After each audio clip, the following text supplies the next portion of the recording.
दुर्वासा ने कुंती को एक ऐसा अमोघ वशीकरण मंत्र दिया जो वश में न आने वाले देवों को भी वरदान देने के लिए विवश कर दे।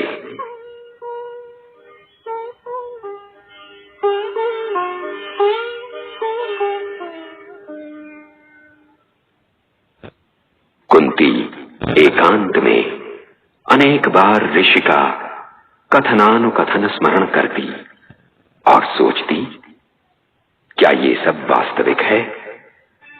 देव तो कहीं दिखते नहीं। क्या सचमुच उनका साक्षात्कार संभव है?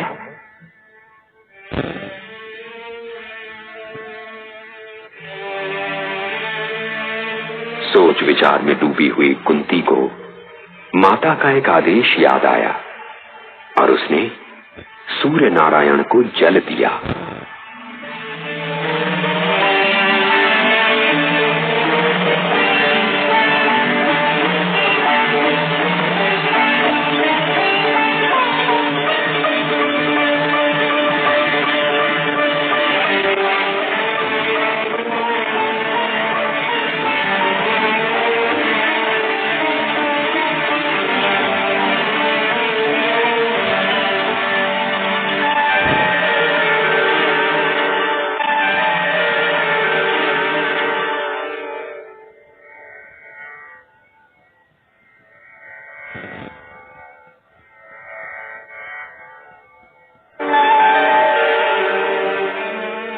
सायंकाल उसने फिर सूर्य को देखा। वो दृश्य के प्रति आकर्षित हुई और एकाएक उसके मन को विवश करने वाला कौतूहल जागा।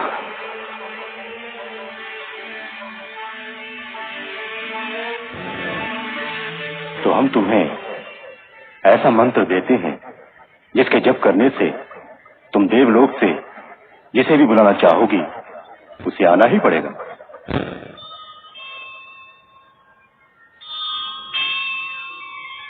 क्या ये सत्य हो सकता है? उसने हठात मंत्र का प्रयोग कर दिया।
हमें क्यों बुलाया प्रथा? क्षमा चाहती हूँ देव।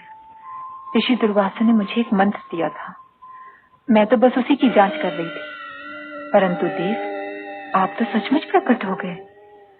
क्षमा चाहती हूँ देव, आपको कष्ट हुआ। कृपया आप वापस लौट जाइए। मैं दुर्वासा के मंत्र का फल दिए बिना नहीं लौट सकता। विवश हूँ क्योंकि मंत्र अमोघ है। यदि ये व्यर्थ हुआ तो सृष्टि का सूक्ष्म संतुलन ही डामाडोल हो जाएगा। तो आपको जो देना है वो देकर आप लौट जाइए देव। मुझे डर लग रहा है। मैं तुम्हें एक पुत्र दूंगा। हाँ। परंतु सूर्यदेव, मैं तो एक कुंवारी कन्या हूँ। मैं अपने पिता और समाज को क्या मुंह दिखलाऊंगी? चिंता न करो, तुम्हारे कौमार्य को कोई ठेस नहीं पहुंचेगी। तुम्हारा पुत्र हमारे कवच और कुंडल सहित जन्म लेगा। वो दानवीर कर्ण के नाम से त्रिलोक में प्रसिद्ध होगा।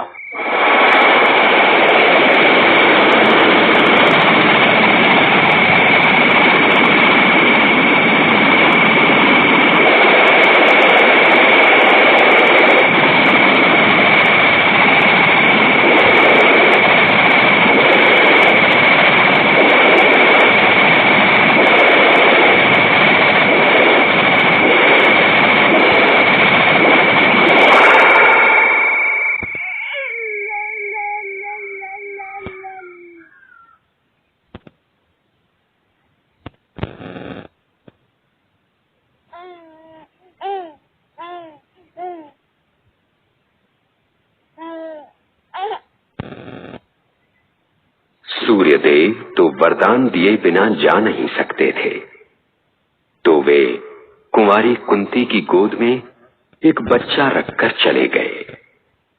बच्चे ने तो जीवन का सामना करने के लिए कवच पहन रखा था, परंतु कुंती के कौमार्य के पास तो कोई कवच नहीं था।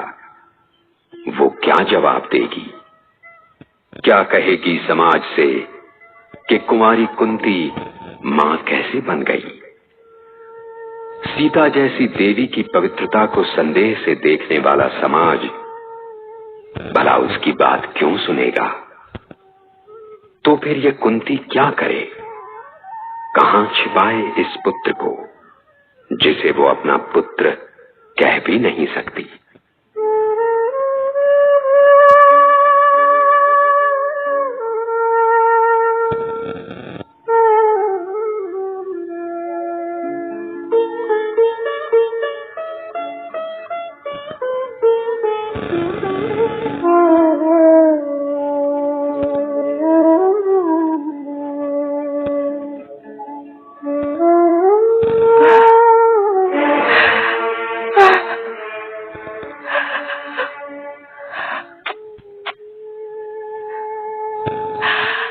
अपना दान अपनी मां से आरंभ करो दानवीर करण।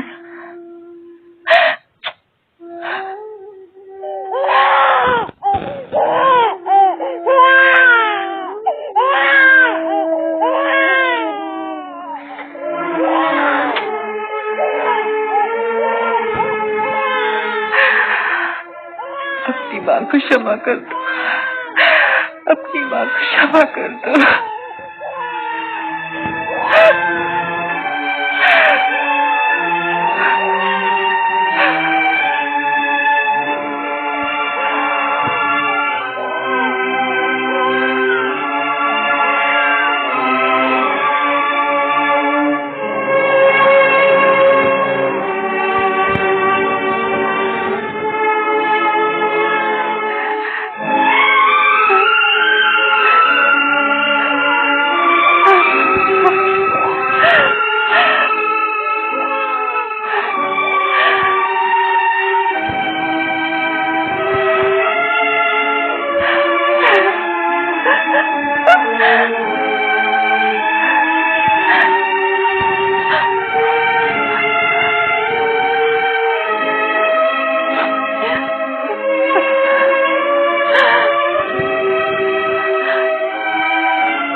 तुम्हारी आंखों का प्रश्न मैंने पढ़ लिया है।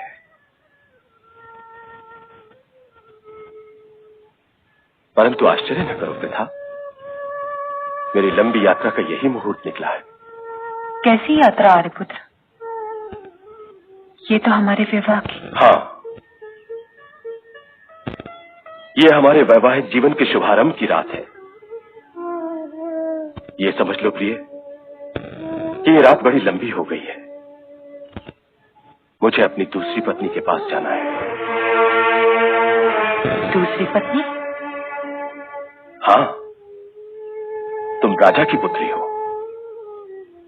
ये तो जानती ही होगी कि हर राजा की दो पत्नियां होती हैं। एक जिसे वो ब्याह कर लाता है और दूसरी जिसे वो जीत कर लाता है। इस दूसरी पत्नी का नाम हर राजघराने में एक ही है, सीमा, जीती हुई धरती का टुकड़ा। पत्नी भी तो धरती समान होती है आर्यपुत्र। परंतु जीती हुई धरती का टुकड़ा नहीं होती।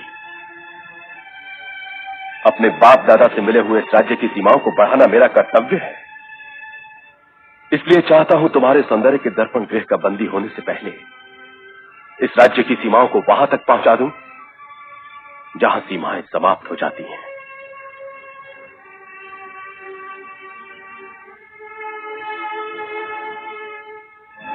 तुम क्षत्राणी हो, क्षत्राणियों की तरह विदा करो।